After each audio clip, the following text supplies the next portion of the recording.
Assalamualaikum warahmatullahi wabarakatuh. Perkenalkan, nama saya Neng Dinar dari Prodi S1 Kesehatan Masyarakat dengan NIM 1124D0068. Di sini saya akan memaparkan materi mengenai konsep dasar kependudukan dan program keluarga berencana yang berada di Indonesia. Teman-teman, di sini saya akan memaparkan materi terkait kependudukan, yang mana kependudukan ini menurut beberapa para ahli. Nah, yang pertama di sini adalah menurut Achille Guillard pada tahun 1855. Nah, beliau menyatakan bahwasannya demografi didefinisikan sebagai ilmu yang memeriksa semua aspek keadaan dan perilaku manusia yang dapat diukur, termasuk perubahan fisik, aspek budaya, intelektualitas, dan nilai-nilai moral. Yang kedua yaitu menurut United Nations pada tahun 1958. Nah, demografi merupakan kajian ilmiah mengenai isu-isu populasi yang mencakup jumlah, struktur, dan pertumbuhannya. Yang selanjutnya yaitu menurut G.W. Barclay. Demografi melibatkan penyajian dalam bentuk data statistik mengenai populasi yang merupakan kolektif manusia yang direpresentasikan oleh nilai statistik tertentu. Nah, yang selanjutnya yaitu menurut Donald J. Bogue. Nah, beliau mengatakan bahwasannya demografi dapat didefinisikan sebagai ilmu yang menggunakan statistik dan matematika untuk mengkaji jumlah, struktur, penyebaran penduduk, serta perubahan yang terjadi dalam populasi akibat interaksi faktor-faktor pertumbuhan penduduk, seperti angka kelahiran atau juga disebut dengan fertilitas, kematian atau disebut juga dengan mortalitas, perkawinan, migrasi, dan mobilitas sosial. Nah, dapat disimpulkan dari empat para ahli tersebut bahwasannya jadi kependudukan adalah semua orang yang berdomisili di wilayah geografis Republik Indonesia selama 6 bulan atau lebih, dan atau orang yang berdomisili kurang dari 6 bulan dengan menetap. Nah, teman-teman, di sini yang selanjutnya adalah dinamika kependudukan. Nah, apa sih yang disebut dengan dinamika kependudukan ini? Kita akan bahas mengenai ini. Nah, jadi dinamika kependudukan adalah perubahan penduduk. Setiap perubahan yang diakibatkan salah satu faktor perubahan penduduk tersebut akan berdampak pada keseluruhan, misalnya jumlah menurut umur penduduk dan jenis kelamin penduduk. Nah, jadi penduduk juga yang terjadi secara terus-menerus dan berpengaruh pada jumlah. Dinamika kependudukan adalah perubahan kependudukan pada satu daerah tertentu dari waktu ke waktu. Yang selanjutnya, perubahan penduduk tidak terjadi begitu saja, melainkan banyak penyebab yang berperan di dalamnya. Penyebab yang mempengaruhi perubahan penduduk adalah contohnya seperti angka kelahiran, kematian, perpindahan penduduk, serta kondisi sosial, ekonomi, dan budaya yang berkembang di masyarakat. Di sini ada beberapa faktor yang mempengaruhi dinamika kependudukan di Indonesia yang menyebabkan fluktuasi dan tidak stabil dalam populasi. Nah, di antaranya yang pertama yaitu tingkat kelahiran. Nah, tingkat kelahiran ini bisa juga disebut dengan natalitas yang tinggi. Nah, dengan kata lain, tingginya angka kelahiran di suatu negara maka semakin cepat penduduknya akan bertambah. Di Indonesia, tingginya tingkat natalis ini disebabkan oleh banyaknya jumlah penduduk usia muda. Nah, yang kedua yaitu tingkat kematian atau disebut juga dengan mortalitas yang berpengaruh. Nah, angka mortalitas ini di suatu negara dapat memperlambat pertumbuhan penduduk. Oleh karena itu, jika angka kematian suatu negara tinggi, maka penduduknya akan lebih lambat. Yang selanjutnya yaitu faktor migrasi atau perpindahan penduduk. Nah, perpindahan penduduk ini, migrasi bisa menyebabkan distribusi penduduk di Indonesia menjadi tidak merata. Yang selanjutnya di sini ada faktor-faktor yang mempengaruhi pertumbuhan penduduk. Nah, faktor apa saja sih yang mempengaruhi pertumbuhan penduduk? Mari kita bahas. Yang pertama yaitu faktor kelahiran atau yang disebut juga dengan fertilitas. Nah, terjadinya kelahiran dipengaruhi oleh beberapa faktor, di antaranya adalah pernikahan di usia muda atau yang disebut juga dengan pernikahan di usia dini, dan tidak melakukan program keluarga berencana atau yang disebut juga dengan KB yang sudah yang sudah diterapkan oleh pemerintah sehingga meningkatkan angka kelahiran yang disebut juga dengan fertilitas.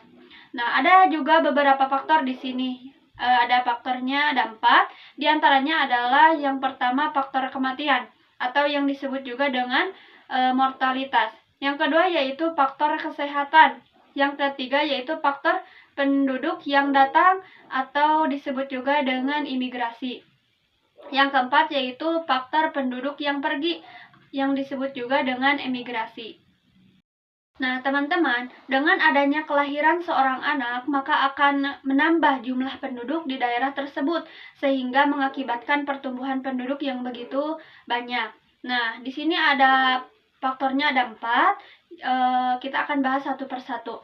Baik, yang pertama yaitu faktor kematian atau disebut juga dengan mortalitas. Nah, teman-teman, faktor kematian ini terjadinya kematian dapat dipengaruhi oleh beberapa faktor ya, baik itu faktor pendorong dan penghambat kematian. Faktor pendorong yang mengakibatkan adanya kematian diantaranya adalah kurang menjaga pola hidup yang baik atau pola hidup yang kurang sehat.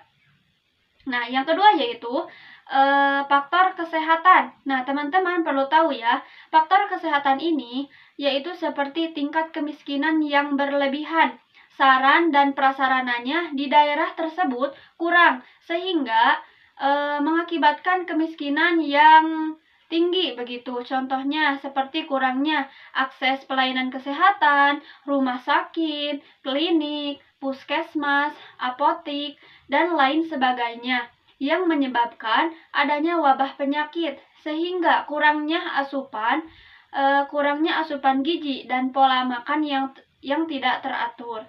Nah, yang selanjutnya yaitu faktor penduduk yang datang atau yang disebut juga dengan migrasi. Nah, teman-teman, imigrasi ini dapat diartikan penduduk yang datang ke daerah tersebut di daerah lain atau ke daerah lain.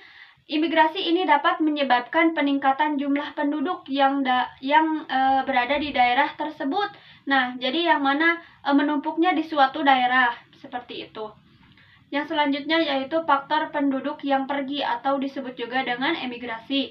Nah, perlu teman-teman ketahui bahwasannya faktor penduduk yang pergi ini dapat diartikan seorang penduduk yang pindah dari satu wilayah ke wilayah lain, yaitu dengan bertujuan contohnya mencari pekerjaan, pendidikan, ataupun sekolah untuk menjadikan taraf hidupnya lebih baik dengan berpindah tempat untuk sementara. Nah, itu disebut juga dengan faktor emigrasi atau penduduk yang pergi. Yang selanjutnya di sini ada transisi demografi. Nah, apa sih yang disebut dengan transisi demografi? Jadi, transisi demografi adalah perubahan tingkat kelahiran dan tingkat kematian yang tinggi, berangsur-angsur berubah menjadi tingkat kelahiran dan kematian yang rendah. Transisi demografi ini terdiri dari 3 tahap. Yang pertama adalah tahap pra-transisi, yang kedua yaitu tahap transisi, dan yang ketiga adalah tahap pasca transisi. Nah, teman-teman, mari kita bahas satu persatu apa itu tahap pra-transisi, tahap transisi, dan tahap pasca transisi. Nah, teman-teman, jadi yang pertama adalah tahap pra-transisi. Nah, tahap ini adalah tahap di mana terdapat karakteristik tingkat kelahiran dan kematian yang tinggi, sehingga pertumbuhan penduduknya sangat lambat, bahkan mungkin mendekati 0% yang per tahun begitu, teman-teman. Masa pra-transisi ini dipercayai terjadi sebelum pada tahun 1650. Pada tahap ini tidak ada upaya yang dilakukan untuk mengendalikan laju kelahiran, meskipun angka kelahirannya sangat tinggi. Kondisi kesehatan juga buruk, berbagai faktor, termasuk situasi ekonomi yang belum stabil, sehingga menyebabkan masyarakat tidak memiliki dorongan untuk mengurangi jumlah kelahiran. Nah, yang kedua yaitu tahap transisi. Nah, tahap transisi ini ditandai oleh penurunan tingkat kelahiran dan kematian, di mana tingkat kematian lebih rendah daripada tingkat kelahiran, sehingga mengakibatkan tingkat pertumbuhan penduduk menjadi sedang atau tinggi. Tahap transisi ini terdiri dari 3 fase. Yang pertama yaitu adalah fase awal transisi. Nah, ditandai dengan penurunan tingkat kematian, tetapi tingkat kelahiran tetap tinggi.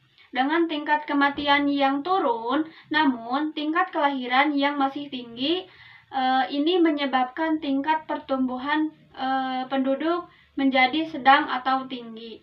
Nah, yang kedua adalah fase tengah transisi. Nah, ditandai oleh penurunan tingkat kelahiran dan kematian yang berlangsung serentak. Tetapi, penurunan tingkat kematian terjadi lebih cepat daripada penurunan tingkat kelahiran. Akibatnya, tingkat pertumbuhan penduduk tetap dalam kategori sedang atau tinggi. Yang selanjutnya yaitu fase akhir transisi. Nah, dicirikan oleh tingkat kematian yang sudah rendah dan cenderung stabil, sementara tingkat kelahiran berada pada tingkat sedang atau rendah. Dengan demikian, tingkat pertumbuhan penduduk menjadi sedang atau bahkan rendah. Nah, yang selanjutnya yaitu adalah tahap pasca transisi. Nah, teman-teman, tahap ini terdapat karakteristik tingkat kelahiran dan tingkat kematian yang rendah, dan hampir semua orang memiliki pengetahuan tentang metode kontrasepsi yang mereka praktikkan. Tingkat kelahiran dan kematian mendekati titik keseimbangan. Sebagai akibatnya, pertumbuhan penduduk sangat lambat dalam jangka waktu yang lama. Jadi, proses penurunan tingkat kelahiran dan kematian tidak dapat disederhanakan sebagaimana yang dijelaskan dalam model transisi demografi atau vital yang telah disampaikan. Berbagai negara memiliki kondisi yang berbeda, seperti di Eropa dan lain-lain. Penurunan tingkat kematian disebabkan oleh peningkatan kondisi sosial ekonomi masyarakat.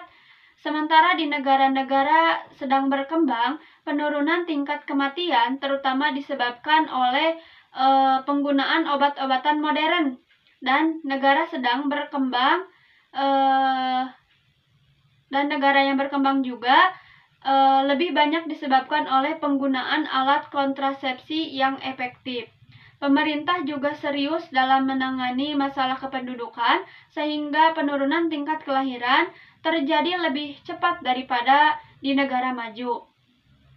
Nah, teori transisi demografi ini adalah model yang dikembangkan oleh untuk menggambarkan perubahan pola demografi yang dialami oleh negara-negara ketika mereka beralih dari masyarakat pra-industri ke masyarakat industri modern. Teori ini muncul dari pengamatan terhadap pola kelahiran dan kematian di negara-negara Eropa selama abad ke-19 dan awal abad ke-20. Selanjutnya, di sini ada masalah kependudukan di Indonesia.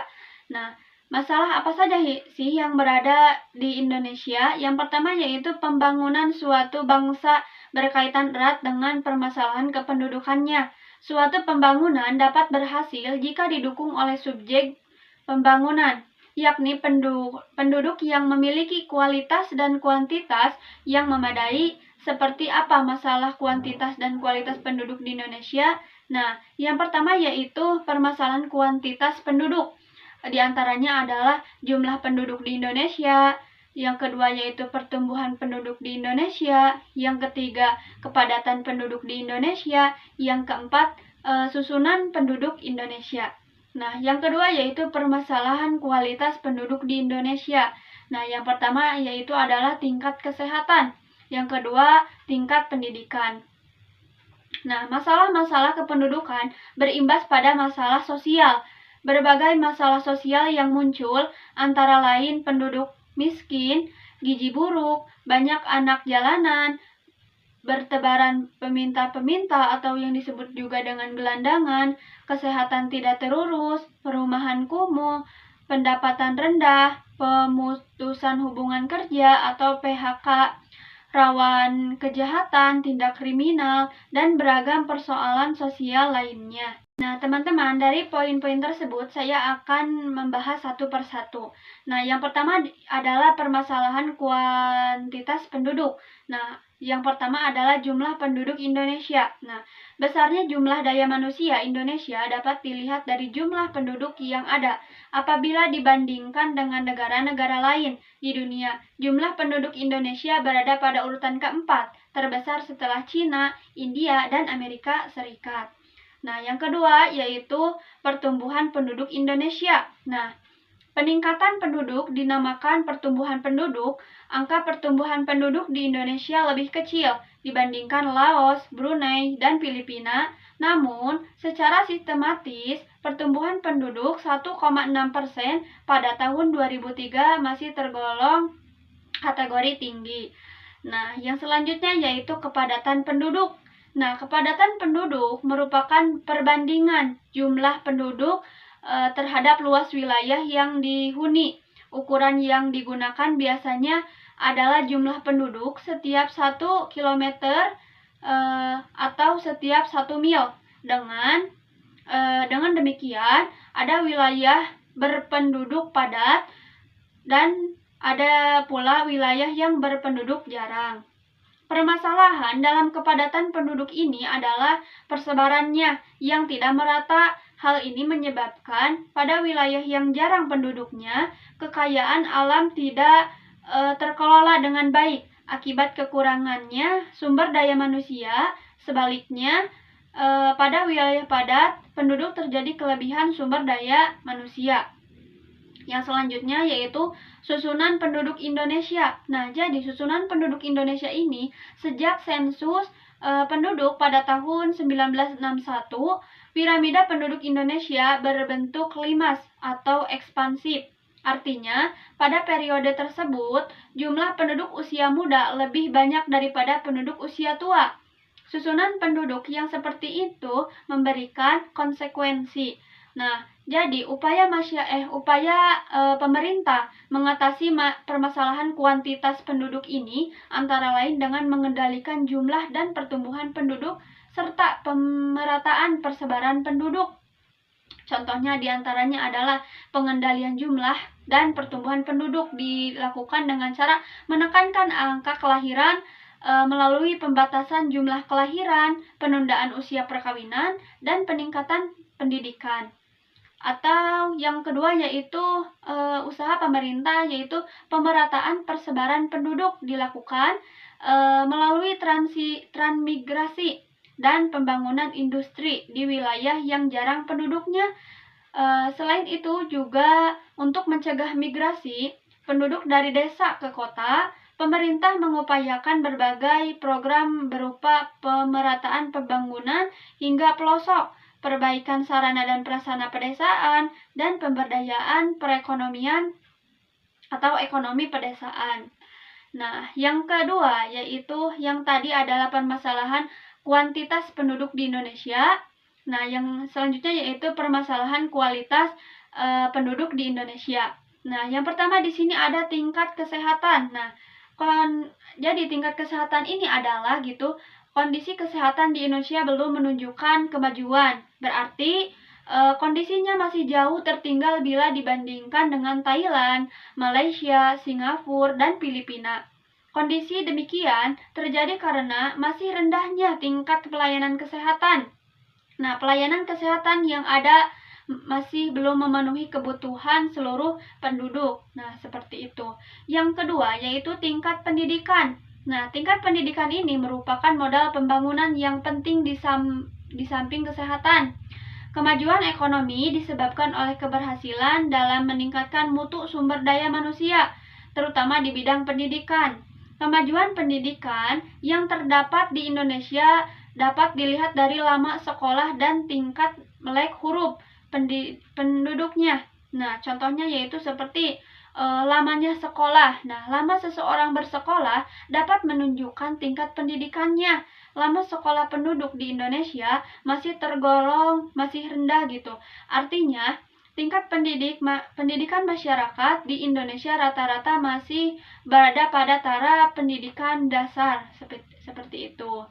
Nah, yang kedua contohnya yaitu seperti tingkat melek huruf. Nah, seseorang dikatakan melek huruf jika orang tersebut dapat membaca atau tidak buta huruf.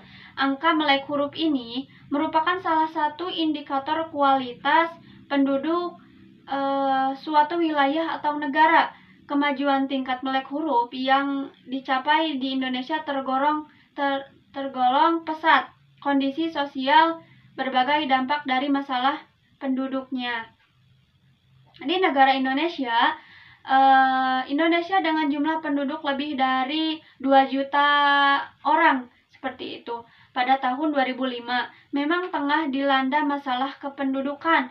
Secara kuantitas, masalah utama kependudukan di Indonesia yaitu jumlah penduduk yang besar, pertumbuhan penduduk yang sedang, dan penyebaran penduduk yang tidak merata.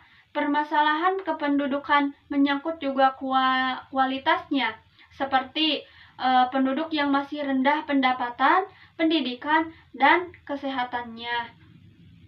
Seperti itu. Nah, masalah-masalah kependudukan berimbas pada masalah sosial. Berbagai masalah sosial yang muncul antara lain penduduk miskin, gizi buruk, banyak anak jalanan, bertebaran peminta-peminta, dan lain-lain. Nah, teman-teman, di sini ada upaya mengatasi masalah kependudukan. Nah, berbagai upaya dilakukan untuk mengatasi permasalahan kualitas sumber daya manusia di Indonesia. Upaya tersebut antara lain sebagai berikut. Nah, yang pertama di sini ada untuk mengatasi permasalahan di bidang kesehatan. Dilakukan penyusunan pedoman gizi yang terjangkau penduduk. Nah, jadi selain itu, dibangun pula fasilitas kesehatan berupa rumah sakit dan puskesmas. Jumlah dokter dan perawat yang ada ditambah dan disebarkan ke seluruh pelosok tanah air. Yang kedua yaitu untuk mengurangi siswa yang putus sekolah, diadakan kelompok belajar sistem paket dan sekolah terbuka. Nah, teman-teman, selain itu dilakukan pula program wajib belajar 9 tahun. Nah, program orang tua asuh serta pemberian beasiswa bagi murid yang kurang mampu. Nah, yang selanjutnya yaitu untuk mengatasi kesenjangan sosial, diupayakan melalui program pengentasan kemiskinan. Nah, selain ini, program peningkatan keterampilan juga dilakukan untuk meningkatkan pendapatan keluarga. Nah, teman-teman, di sini ada jumlah persebaran dan pertumbuhan kepadatan penduduk di Indonesia. Nah, saya mengambil data pada tahun 2021, data dari Badan Pusat Statistik pada tahun 2021. Nah, teman-teman bisa dilihat di tabel sebelah bahwasannya kepadatan dihitung berdasarkan jumlah penduduk dibagi dengan luas wilayah. Nah, data tahun 2002 berdasarkan angka sementara, estimasi penduduk dihitung dengan metode matematik, tidak termasuk penduduk yang tidak bertempat tinggal. Tetap data tahun 2003 merupakan angka estimasi penduduk kondisi bulan Juni 2003, data tahun 2004, angka proyeksi penduduk Indonesia pada tahun 2005. Nah, teman-teman, survei penduduk antar sensus atau yang disebut juga dengan SUPAS pada tahun 2005. Kecuali Provinsi Nangroe Aceh Darussalam, Kabupaten Nias, dan Nias Selatan di Provinsi Sumatera Utara. Hasil sensus penduduk Aceh dan Nias atau yang disebut juga dengan SPAN pada tahun 2005, Kabupaten Bopen, Bigul, dan Teluk Wondama di Provinsi Papua. Hasil estimasi data tahun 2007 sampai 2009, hasil proyeksi penduduk diolah dari hasil survei penduduk atas sensus atau yang disebut juga dengan SUPAS pada tahun 2005. Jumlah penduduk di tahun 2011 sampai 2012 berdasarkan proyeksi penduduk Indonesia 2010 sampai 2035 luas wilayah tahun 2011 berdasarkan Peraturan Menteri Dalam Negeri nomor 6 tahun 2008 tanggal 31 Januari 2008. Luas wilayah tahun 2012 berdasarkan Peraturan Menteri Dalam Negeri nomor 66 tahun 2011 tanggal 28 Desember 2011. Pada tahun 2013 sampai 2015 diolah dari proyeksi penduduk Indonesia pada tahun 2010 sampai 2035. BPS atau yang disebut juga dengan Badan Pusat Statistik, data dikutip dari publikasi Statistik Indonesia. Data tahun 2019 dikutip dari Simdasi BPS Go.id. Untuk Provinsi NTB atau Nusa Tenggara Barat, Sulawesi Tengah, dan Maluku menggunakan data pada tahun 2018 mengikuti angka kepadatan penduduk kabupaten atau kota. Data dari Badan Pusat Statistik pada tahun 2021. Nah, teman-teman, di sini ada juga jumlah persebaran dan pertumbuhan kepadatan penduduk di Indonesia pada tahun 2024. Nah, pada tabel di pinggir, teman-teman bisa membacanya ya pada tahun 2024. Yang saya ambil dari data Badan Pusat Statistik pada tahun 2024.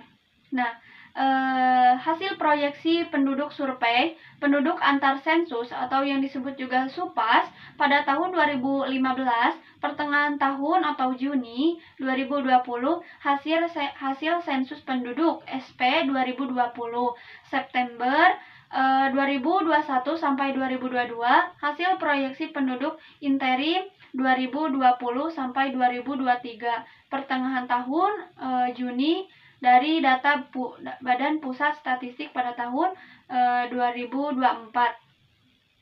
Jumlah penduduk menurut provinsi di wilayah Indonesia. Nah, teman-teman, yang selanjutnya di sini ada pengertian mengenai KB atau keluarga berencana. Nah, teman-teman, keluarga berencana merupakan upaya mencapai kesejahteraan melalui pemberian jarak kelahiran, pengobatan infertilitas, dan konseling pernikahan. Keluarga berencana adalah upaya yang disengaja oleh pasangan suami istri untuk menentukan jumlah dan jarak kelahiran anak, serta waktu kelahiran, menghindari kelahiran yang tidak diinginkan, mendapatkan kelahiran yang benar-benar mereka inginkan. Nah, aseptor KB adalah proses yang disengaja dilakukan oleh pasangan suami istri untuk yang menetapkan berapa jumlah anaknya, jarak serta waktu kelahiran anaknya, di mana pasangan suami istri secara sadar memilih jumlah atau jarak dan waktu kelahiran anak mereka melalui keluarga berencana, seperti itu. Nah, jadi segala sesuatu yang berkaitan dengan bidan dalam memberikan pelayanan kebidanan kepada perempuan selama masa sebelum hamil, prenatal, natal, postnatal, masa inipas, bayi baru lahir, bayi, balita, anak prasekolah, serta kesehatan reproduksi perempuan dan KB sesuai dengan tugas dan tanggung jawab dan wewenang disebut dengan kebidanan.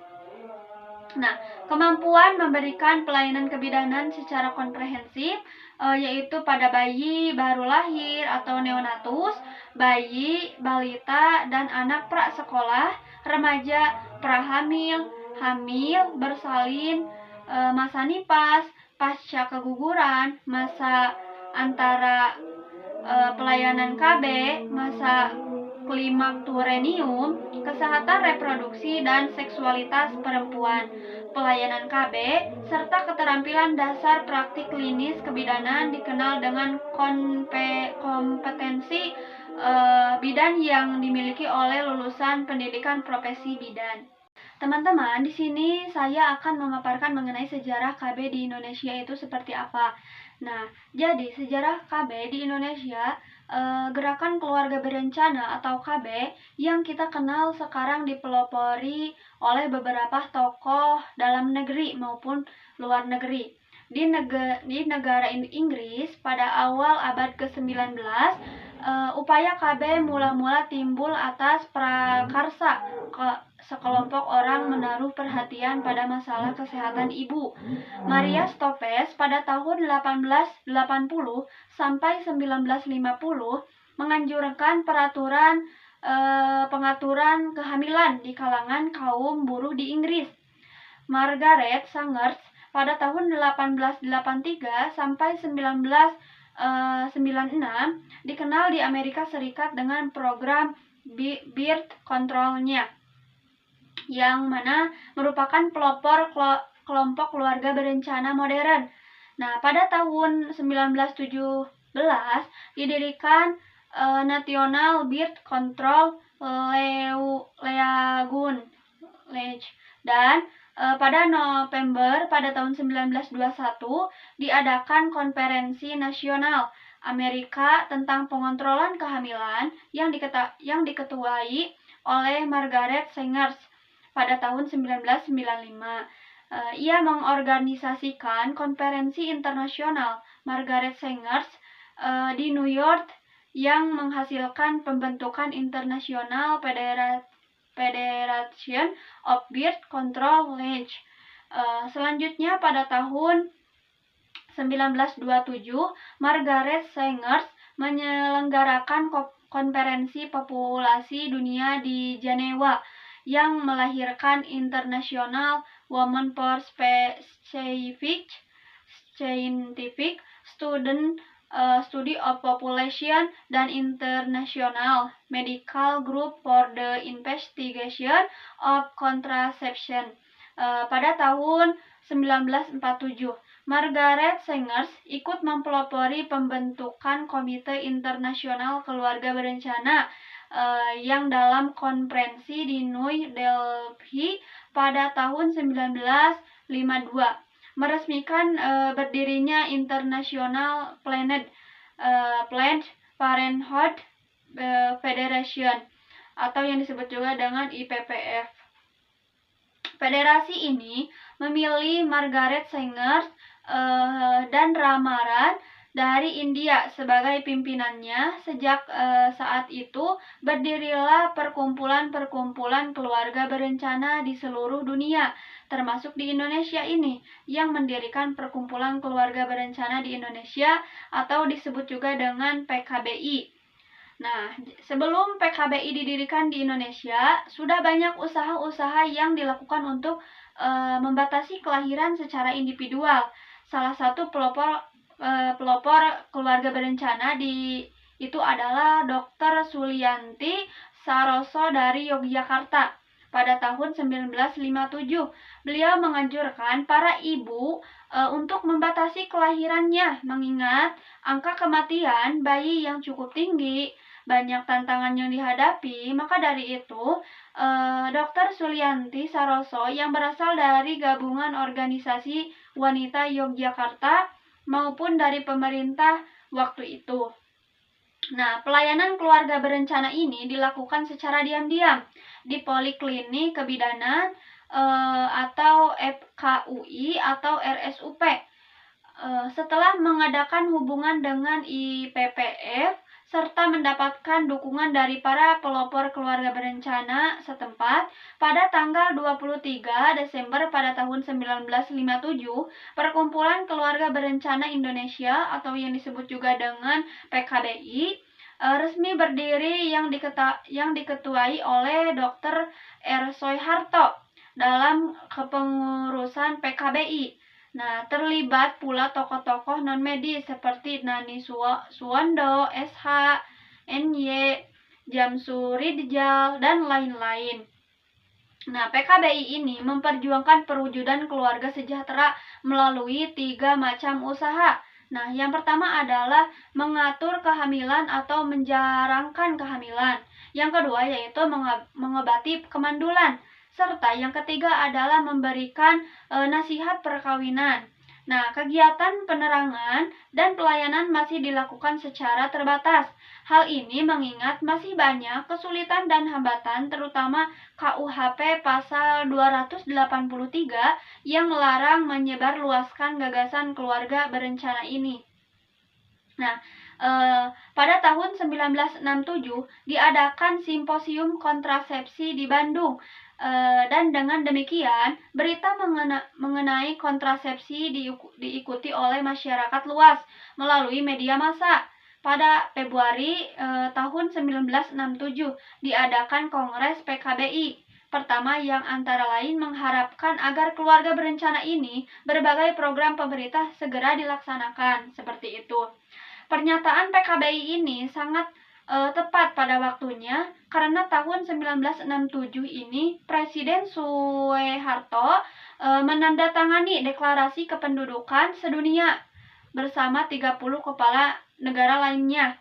Pada bulan April 1967, Gubernur DKI Jakarta Ali Sidikin menganggap sudah waktunya kegiatan KB dijalankan secara resmi di Jakarta dengan menyelenggarakan proyek keluarga berencana DKI Jakarta Raya. Nah, terus berdirinya Lembaga Keluarga Berencana Nasional atau disebut juga dengan LKBN pada November 1968 yang dalam menjalankan tugasnya diawasi dan dibimbingi oleh Menteri Negeri Kesejahteraan Rakyat, merupakan kristalisasi dan kesungguhan pemerintah dalam kebijakan keluarga berencana. Nah, selanjutnya peristiwa-peristiwa bersejarah dalam perkembangan keluarga berencana di Indonesia adalah masuknya program KB atau keluarga berencana itu ke dalam Repelita 1 dan berdirinya Badan Koordinasi Keluarga Berencana atau yang disebut juga dengan BKKBN melalui keputusan Presiden Republik Indonesia nomor 8 pada tahun 1970 menggantikan LKBN. Struktur BKKBN yang merupakan badan koordinasi dan bukan merupakan bagian dari Departemen Kesehatan, memberikan keuntungan sendiri. Struktur ini memungkinkan program melepaskan diri dari pendekatan klinis yang jangkauannya terbatas. Wadah ini menunjukkan pula peranan para pakar non-medis dalam mensukseskan program KB di Indonesia melalui pendekatan kemasyarakatan. Nah, terus dikembangkan dan disempurnakan melalui Kongres Presiden Republik Indonesia nomor 33 tahun 1972 nomor 38 tahun 1978, lalu nomor 64 tahun 1983. Nah, itu adalah sejarah KB yang berada di Indonesia. Nah, teman-teman, selanjutnya di sini ada tujuan dari KB atau keluarga berencana. Nah, tujuan dari adanya program keluarga berencana adalah menghasilkan penduduk dan sumber daya manusia yang bermutu dan berkualitas, meningkatkan ibu, anak dan keluarga yang bahagia dan sejahtera melalui pengendalian kelahiran dan pengendalian pertambahan penduduk di Indonesia. Nah, tujuan dari KB ini adalah membatasi angka kelahiran dan menggunakan alat kontrasepsi atau penanggulangan kelahiran seperti kondom, IUD, implan, dan cara lain agar terciptanya keluarga yang sehat dan sejahtera. Nah, di sini ada beberapa poin untuk adanya tujuan program keluarga berencana, yaitu yang pertama di sini adalah untuk membentuk keluarga kecil sejahtera sesuai dengan kondisi ekonomi keluarga tersebut. Yang kedua yaitu mencanangkan keluarga kecil dengan hanya 2 anak saja cukup. Yang ketiga yaitu mencegah terjadinya pernikahan di usia dini. Yang keempat yaitu menekankan angka kematian ibu dan bayi akibat hamil di usia yang terlalu muda atau terlalu tua begitu. Yang kelima yaitu menekankan jumlah penduduk serta menyeimbangkan jumlah penduduk dengan jumlah penduduk di Indonesia. Yang keenam yaitu mengatur jarak kelahiran anak. Yang terakhir adalah meningkatkan kesehatan keluarga. Teman-teman, di sini ada manfaat program keluarga berencana atau yang disebut juga dengan KB. Nah, yang pertama yaitu mencegah kehamilan yang tidak diinginkan. Kehamilan yang tidak diinginkan tidak hanya bisa terjadi pada pasangan yang belum menikah saja. Pada beberapa kasus, bisa saja terjadi pada pasangan yang sudah menikah karena menilai waktu kehamilan tidak sesuai dengan rencana. Misalnya, jarak antara kehamilan anak pertama dan kedua terlalu dekat. Seperti itu. Ada berbagai resiko komplikasi kesehatan yang mungkin terjadi akibat kehamilan yang tidak direncanakan, baik bagi ibu maupun bayi. Bagi ibu, bisa ada resiko depresi saat hamil dan setelah melahirkan. Sedangkan pada bayi bisa meningkatkan resiko lahir secara prematur hingga cacat. Nah, yang kedua yaitu mengurangi resiko tindakan aborsi. Kehamilan yang tidak direncanakan dapat meningkatkan resiko aborsi, terutama yang ilegal dan bisa bersifat atau bisa berakibatkan fatal. Perlu diketahui bahwa di Indonesia, praktek aborsi dianggap ilegal, kecuali dengan pengawasan dokter dan didasari oleh alasan medis yang kuat. Nah, yang selanjutnya yaitu mengurangi resiko kematian ibu dan bayi. Nah, komplikasi kehamilan yang berbahaya sangat rentan dialami oleh ibu dan ibu yang sedang mengalami kehamilan dan akan segera melahirkan di usia terlalu dini. Beberapa resiko komplikasi yang dapat dihadapi oleh ibu yang hamil di usia yang sangat muda adalah fistula obstetri, infeksi ataupun pendarahan hebat saat melahirkan, anemia, dan eklamsia. Hal ini umumnya terjadi karena tubuh si ibu itu belum matang secara fisik maupun biologis. Akibatnya, sang ibu lebih beresiko mengalami dampak dari kehamilan yang tidak direncanakan dengan matang ini. Resiko berbagai komplikasi ini juga akan meningkatkan jika sering hamil dengan jarak yang berdekatan. Selain ibu, resiko komplikasi yang berbahaya juga bisa menjadi pada bayinya. Ibu yang hamil dan melahirkan di usia dini bisa menjadi salah satu penyebab bayi lahir secara prematur. Nah, lahir dengan berat badan bayi rendah dan kekurangan gizi, bayi juga beresiko mengalami kematian dini begitu. Nah, hal ini terjadi karena janin bersaing untuk mendapatkan asupan gizi dengan tubuh ibu yang hamil di usia yang sangat muda, karena sama-sama baik si ibu ataupun bayi masih dalam perkembangan. Jika janin tidak mendapatkan asupan yang cukup gizinya dan darah bernutrisi, ia akan gagal berkembang nanti di dalam kandungan ibunya. Nah, yang selanjutnya yang keempat yaitu mencegah HIV atau AIDS dan penyakit menular seksual. Selain mencegah kehamilan, metode keluarga berencana seperti kondom dapat membantu mencegah HIV atau AIDS dan penyakit menular seksual. Penyakit menular seksual seperti sifilis, klamida, gonore, ataupun HIV yang disebut juga dengan human papilloma virus dapat menular dengan mudah melalui hubungan intim. Nah, perlu diketahui bahwa penyakit tersebut bisa berbahaya bagi janin.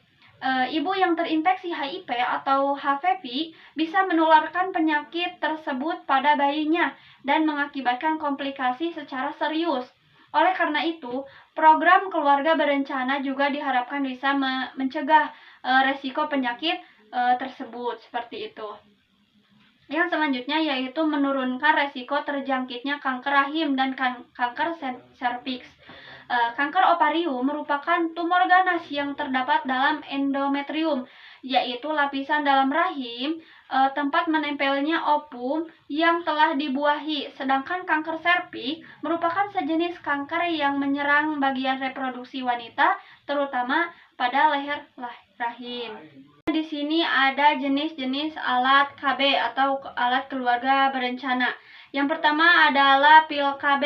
Nah, pil KB merupakan alat kontrasepsi yang paling umum digunakan oleh wanita. Kontrasepsi ini mengandung hormon progestin dan estrogen untuk mencegah terjadinya ovulasi. Pil KB umumnya terdiri dari 21 sampai 35 tablet yang harus dikonsumsi dalam satu siklus secara berkelanjutan. Yang kedua yaitu kondom. Nah, kondom adalah alat kontrasepsi yang praktis dan mudah ditemukan di mana saja. Bukan hanya itu, kondom juga sangat mudah digunakan meski lebih umum ditemukan kondom untuk pria. Tersebut juga kondom untuk wanita. Memakai kondom menjadi cara efektif dalam mencegah terjadinya pembuahan saat berhubungan seks. Yang selanjutnya yaitu spermisida. Nah, teman-teman, spermisida ini adalah zat kimia yang dapat merusak sperma yang bisa berbentuk krim, jelly, busa, ataupun supositori. Nah, meski namanya terdengar asing, alat kontrasepsi ini sebenarnya bisa didapatkan dengan mudah. Namun, perlindungan spermisida sebagai kontrasepsi hanya bersifat sementara. Jika Anda ingin cukup mengoleskan spermisida pada penis atau vagina, sisa sperma di dalam air mani yang dikeluarkan pria mungkin tidak akan rusak. Nah, efektivitas spermisida juga akan berkurang apabila pemakaiannya melebihi 1 jam. Oleh karena itu, alat ini lebih cocok digunakan bersamaan dengan alat kontrasepsi lain seperti kondom. Nah, seperti itu. Jadi, saat digunakan terpisah dengan kondom, alat kontrasepsi ini tetap tidak dapat mencegah penularan penyakit kelamin saat berhubungan seks. Yang selanjutnya adalah suntik KB. Nah, suntik KB ini merupakan alat kontrasepsi yang mengandung hormon progestin dan mampu menghentikan terjadinya ovulasi. Nah, berdasarkan periode penggunaannya, ada 2 jenis suntik KB, yaitu suntik KB 3 bulan sekali dan 1 bulan sekali. Yang selanjutnya yaitu implan. Nah, KB implan ini atau susuk merupakan alat kontrasepsi berukuran kecil dan berbentuk seperti batang korek api. KB implan bekerja dengan cara mengeluarkan hormon patogen secara perlahan yang berfungsi mencegah kehamilan selama 3 tahun atau lebih. Alat kontrasepsi ini digunakan dengan cara memasukkan ke bawah kulit, biasanya lengan bagian atas.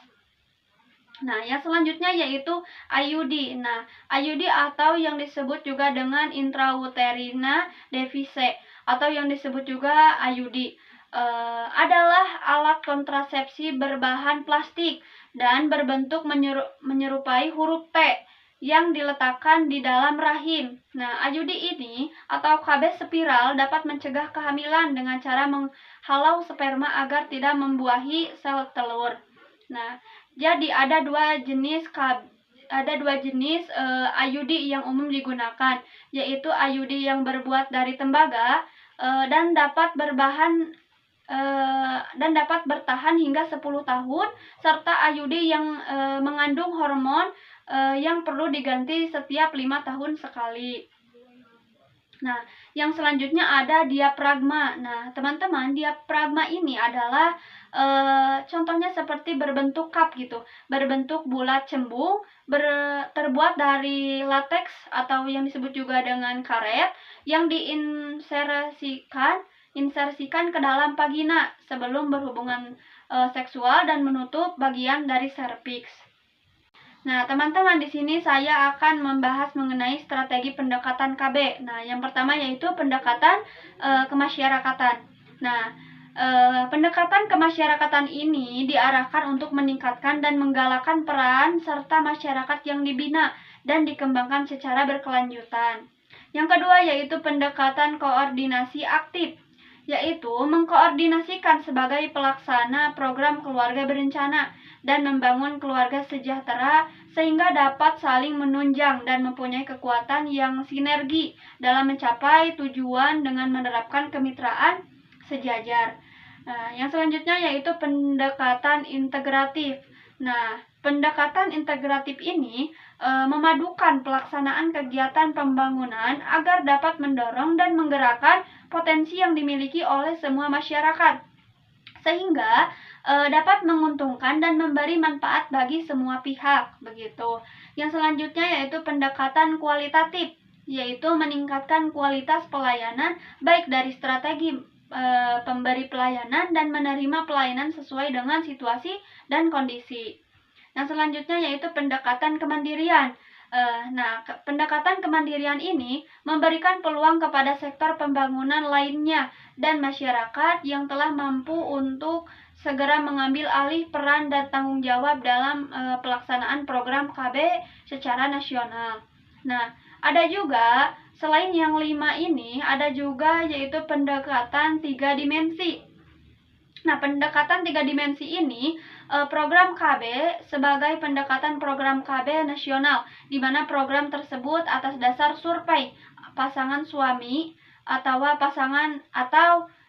pasangan usia subur di Indonesia terhadap ajakan KIE yang terbagi menjadi 3 kelompok, yaitu PUS langsung merespon ya, ataupun PUS merespon ragu-ragu, ataupun PUS merespon tidak untuk ber-KB, seperti itu. Teman-teman, di sini ada ruang lingkup KB. Nah, jadi ruang lingkup KB atau keluarga berencana secara umum adalah keluarga berencana gitu. Kesehatan reproduksi remaja, ketahanan dan pemberdayaan keluarga, penguatan pelembagaan, keluarga kecil berkualitas, keserasian kebijakan penduduk, pengelolaan SDM atau sumber daya manusia, aparatur, penyelenggaraan pimpinan kenegaraan dan pemerintahan, dan peningkatan pengawasan dan akuntabilitas peraturan negara. Nah, adapun selain itu, adapun ruang lingkup yang lainnya, yaitu contohnya seperti komunikasi, informasi dan edukasi, konseling, pelayanan infertilitas, edukasi seks, konsultasi pranikah dan konsultasi sesudah menikah, konsultasi genetik. Nah, itu merupakan berbagai ruang lingkup yang berada pada KB seperti itu. Selanjutnya, teman-teman, di sini ada kapan program KB dilakukan. Nah, program KB dilakukan telah dilaksanakan di Indonesia sejak tahun 1968. Namun masih dijumpai beberapa masalah atau permasalahan dalam pelaksanaannya. Berdasarkan data SDKI pada tahun 2012 dan 2017, diketahui tingkat kesertaan ber-KB telah mengalami peningkatan dari 62% menjadi 64%. Targetnya itu 65% begitu. Namun demikian, kasus unmet need dan angka dropout mengalami peningkatan. Contohnya, persentase kasus unmet need sebesar 8,5% menjadi 11%. Nah, targetnya itu 5,0%. Dan jumlah kasus dropout sebesar 26% menjadi 34%. Targetnya itu sebesar 20%. Itu menurut BKKBN pada tahun 2019. Nah, oleh karena itu, diperlukan upaya bersama untuk menyukseskan program KB berdasarkan survei demografi kesehatan Indonesia atau yang disebut juga dengan SDKI tahun 2017 mencatat bahwasannya jumlah PUS tidak ber-KB sebanyak 18,85%. Nah, angka tersebut telah mengalami penurunan dibandingkan tahun-tahun sebelumnya. Hal ini dikarenakan tingkat kesadaran masyarakat yang semakin tinggi serta pengetahuan masyarakat akan pentingnya pengaturan kehamilan telah meningkat, seperti itu. Nah, yang selanjutnya, selain Orde Lama, program KB dilakukan secara diam-diam. Baru pada saat Orde Baru, gerakan KB diakui dan dimasukkan ke dalam program pemerintah. Nah, oleh karena itu, didirikannya lembaga semi pemerintahan, yaitu Lembaga Keluarga Berencana Nasional atau yang disebut juga dengan LKBN pada bulan Oktober 1986. Kemudian pemerintah mengakui KB sebagai bagian integral dari program pembangunan, sehingga keberhasilan program KB hanya dapat dicapai bila pemerintah mengambil alih semua tanggung jawabnya, termasuk semua biayanya. Nah, seperti itu. Lalu, teman-teman, di sini ada sasaran program KB. Nah, jadi sasaran program KB secara langsung adalah pasangan suami istri yang ingin menurunkan angka kelahiran melalui penggunaan alat kontrasepsi secara berkelanjutan. Dan sasaran tidak langsung terdiri atas pengelolaan dan pelaksanaan KB yang ingin menurunkan angka kelahiran. dengan menggunakan pendekatan kebijakan kependudukan terpadu untuk menciptakan keluarga sejahtera dan berkualitas. Orang yang dapat berperan sebagai objek maupun dalam gerakan keluarga berencana, terutama pasangan usia subur yang berusia 15 sampai 45 tahun yang bertujuan untuk menurunkan tingkat kelahiran, cara penggunaannya kontrasepsi secara berkelanjutan. Teman-teman, di sini ada data prevalensi jenis-jenis KB atau keluarga berencana. Di sini ada tabel data prevalensi jenis-jenis KB. Data ini diambil dari Dinas Kesehatan Kabupaten Takalar tahun 2022. Nah, sebanyak KB yang menggunakan KB aktif sebanyak 71,6% aseptor, suntik KB sebanyak 53%, aseptor, pil KB sebanyak 25%, aseptor, IUD sebanyak 6,89%, implan sebanyak 11%, dan yang menggunakan MOW atau MOW sebanyak 1,35%, serta kondom sebanyak 2,7%, atau ibu atau reproduksi YIOV 181, 1% aseptor, profil Dinkes Takalar 2022. Yang selanjutnya di sini ada data prevalensi jenis KB. Nah, yang mana jumlah sampel sebesar 118, frekuensi pengguna KB sebanyak 72 atau dalam persennya sebanyak 61%. Jenis KB yang dipakai yaitu hormonal dan non-hormonal. Hormonal di sini sebanyak 68 atau 94,4%, sedangkan non-hormonal sebanyak 4 atau 5,6%. Nah, salah satu program KB Indonesia untuk mengurangi tingkat pertumbuhan penduduk adalah program keluarga berencana. Program ini diatur oleh pemerintah untuk diikuti oleh semua keluarga Indonesia, baik di daerah perkotaan maupun pedesaan. Nah, penelitian ini bertujuan untuk mengetahui prevalensi penggunaan keluarga berencana dan jenis keluarga berencana yang digunakan oleh masyarakat. Nah, di sini ada metode dari penelitian prevalensi jenis KB dari tabel ini. Nah, metode penelitian ini merupakan metode penelitian deskriptif dengan jumlah sampel 118. Nah, data ini diambil menggunakan kuesioner, kemudian diambil untuk menentukan distribusi frekuensi pengguna KB dan jenis KB yang digunakan. Hasil penelitian menunjukkan bahwasannya prevalensi penggunaan keluarga berencana adalah 72 atau 61%. Nah, jenis KB yang digunakan adalah hormonal sebanyak 68 atau 94,4%, dan non-hormonal sebanyak 4 atau 5,6%. Nah, teman-teman, kesimpulan dari data prevalensi jenis KB tersebut bahwasannya hasil ini menunjukkan bahwa program keluarga berencana baru dilaksanakan oleh sebagian dari masyarakat desa dan sebagian besar menggunakan kontrasepsi hormonal. Nah, lalu teman-teman di sini ada angka keberhasilan program KB nasional berdasarkan dari tabel di samping jumlah dan jenis KB yang digunakan peserta KB aktif di kecamatan wilayah Kabupaten Asahan pada tahun 2021. Nah, berdasarkan dari data di atas, peserta KB di Kabupaten Asahan pada tahun 2021 berjumlah 79.210, dan jenis-jenis KB yang digunakan pada Kabupaten Asahan yaitu IUD, MOV, MOV, kondom, implan, suntik, pil, dan lain-lain.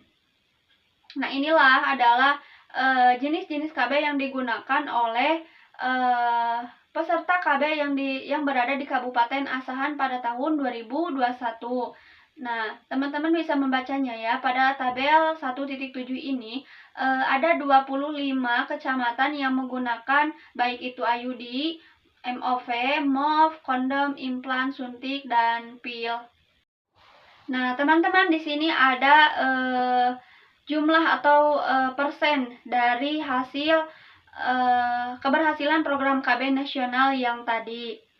Di sini ada kisaran timur IUD berupa 12,50% atau MOV-nya itu 0,50%, MOU-nya 16,88%, kondomnya 2,39%, implannya 11,38%, suntik HB-nya itu 31,03%, dan pilnya itu 25,30%, dan lain sebagainya dari kisaran timur sampai kisaran barat. Data prevalensinya atau persennya itu sebagaimana yang telah dicantumkan di tabel ini. Nah, teman-teman, saya mencantumkan di sini angka keberhasilan program KB dari kategori tinggi, sedang, dan rendah. Nah, di sini saya memiliki data hasil kluster kategori tinggi. Nah, yang mana terdapat 3 kecamatan di Kabupaten Asahan pada tahun 2021 ini, yaitu yang pertama adalah Kisaran Timur. Nah, Kisaran Timur dan Air Joman serta Simpang 4. Nah, ini merupakan klaster kategori tinggi yang menggunakan alat kontrasepsi, baik itu IUD, MOP, MOW, MOU, kondom, implan, suntik, maupun pil KB. Nah, di bawahnya ini merupakan diagram hasil klaster kategori tinggi, baik itu IUD, MOP, MOU, kondom, implan, suntik, dan pil KB. Nah, teman-teman, yang selanjutnya di sini adalah angka keberhasilan program KB nasional secara klaster sedang. Nah, yang tadi adalah klaster tinggi, sekarang sedang. Nah, klaster sedang ini dari memiliki klaster sedang dari kecamatan Bandar Pulau sampai Silau Laut. Nah, yang mana ini 15 kecamatan ini terdapat dengan kategori yang cukup sedang begitu dalam menggunakan alat kontrasepsinya, baik itu IUD, MOP, MOU, ataupun kondom, implan, serta suntik KB begitu. Nah, ini adalah hasil klaster kategori sedang.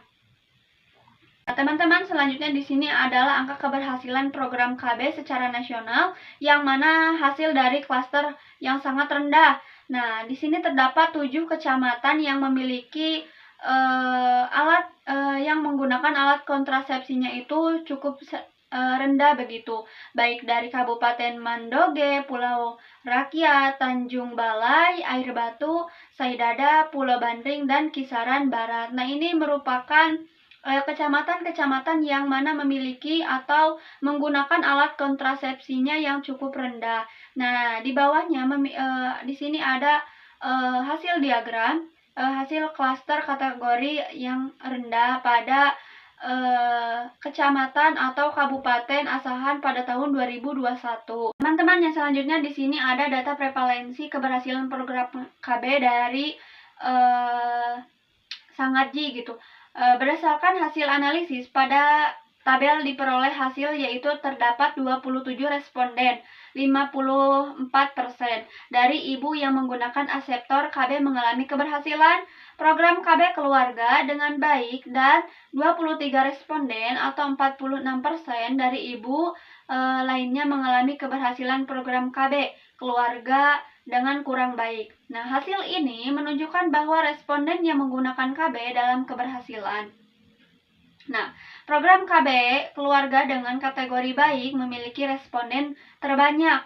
Ini menandakan bahwa penggunaan KB pada angka peningkatan pada CPR dalam target BKKBN sudah meningkat, sehingga hal ini dapat menurunkan angka pertambahan jumlah penduduk, yaitu dengan mendukung adanya program-program yang telah berjalan dalam menurunkan jumlah fertilitas, seperti lebih menekankan pada strategi komunikasi yang efektif dan melibatkan seluruh pemangku kepentingan, khususnya pemuda dan keluarga, serta dengan memanfaatkan media sosial, sehingga sikap ibu dalam penggunaan KB ini dapat menjadi faktor utama pada keberhasilan program KB keluarga yang efektif. Nah, teman-teman, di sini ada tabel data prevalensi keberhasilan program KB dari sumbernya Sangatji pada tahun 2024. Nah, di sini ada keberhasilan program keluarga berencana yaitu antara baik dan kurang. Nah, frekuensinya dari baik adalah 27, dari kurang 23, serta baik memiliki persentase 54% dan kurang memiliki persentase 48. Jadi, total dari frekuensi baik dan kurang sebanyak 50, serta total dari presentasenya baik dan kurang sebesar 100%. Nah, di bawahnya ini adalah data prevalensi atau diagram dari tabel yang berada di atas. Nah, jadi berdasarkan tabel di atas diperoleh hasil yaitu terdapat 27 responden, 54% dari ibu yang menggunakan aseptor, 46% dari ibu lainnya mengalami keberhasilan program KB atau keluarga dengan kurang baik. Sini ada kesimpulan. Jadi, kesimpulan dari kebijakan kependudukan telah terlaksanakan dengan baik, terbukti dari indikator efektivitas, efisien, kecukupan, pemerataan, dan ketepatan. Sedangkan pada indikator responsivitas masih kurang baik. Efektivitas sudah baik karena terbukti dengan telah berhasilnya menekankan laju pertumbuhan penduduk lewat penggunaan alat dan obat kontrasepsi atau ALKON. Efisiensi sudah baik karena biaya untuk mengikuti program KB yang dibayarkan sebanding dengan pelayanan yang diberikan dan sesuai dengan yang telah ditetapkan. Kecukupan sudah cukup membantu pemerintah karena banyak program keluarga berencana yang ditularkan untuk mengatasi serta mengurangi permasalahan kependudukan yang terjadi di lapangan. Nah, pemerataan sudah baik karena program KB sudah diikuti oleh terjadinya di lapangan. Pemerataan sudah baik ini karena program KB sudah diikuti oleh semua kalangan, baik yang ada di perkotaan maupun yang berada di pedesaan lewat program Kampung Keluarga atau Kampung KB. Ketepatan sudah baik karena program KB ini sudah tepat dalam mengendalikan laju pertumbuhan penduduk lewat penggunaan alat dan obat kontrasepsi. Sedangkan responsivitas masih kurang baik karena masih banyak keluhan di masyarakat tentang alur atau prosedur dalam mengikuti program KB ini. Nah, teman-teman, terima kasih sudah mendengarkan presentasi kali ini, yaitu mengenai dasar kependudukan dan program keluarga berencana yang berada di Indonesia. Semoga bermanfaat, khususnya bagi saya dan umumnya bagi kita semua. Wassalamualaikum warahmatullahi wabarakatuh.